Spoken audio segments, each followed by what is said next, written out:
Have you ever painted your walls or cabinets white and had them turn out a bit pink, purple, or maybe a bit dirty looking? Here you thought you couldn't go wrong. I mean, isn't white just white? Well, not exactly.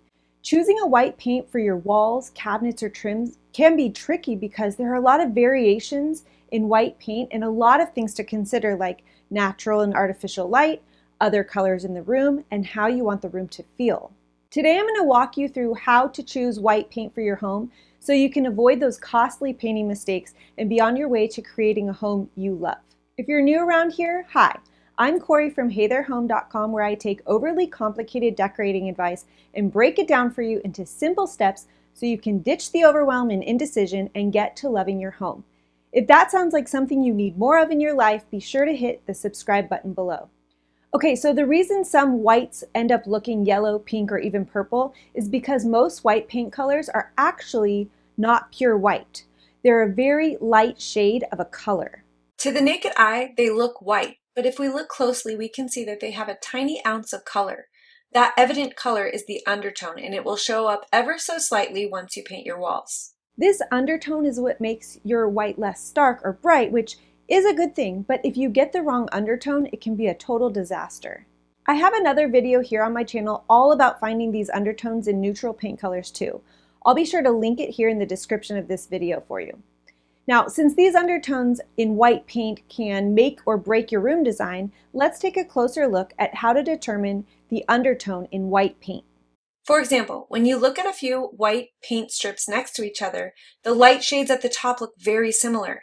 It's not enough information to choose your color based on these shades alone. You've got to look at the darkest shade on the swatch to really see the undertone or base color that those white colors are made from. On this strip, you can see that the darkest shade has a little bit of brown, and you can definitely see yellow in the other colors on the swatch. So the undertone of even the lightest shade will be a warm off-white.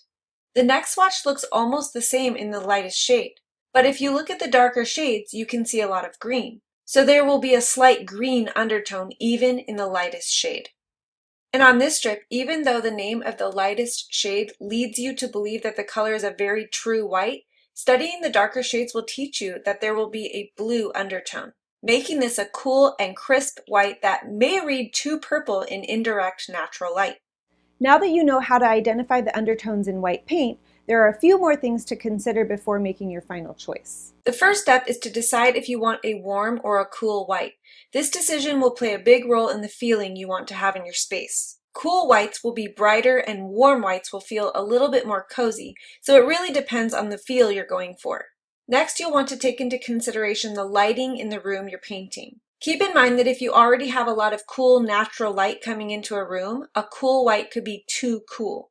Or if you have a lot of warm natural light coming in and you have a white with a lot of warm undertones, it could be too warm and not read the way you want it to.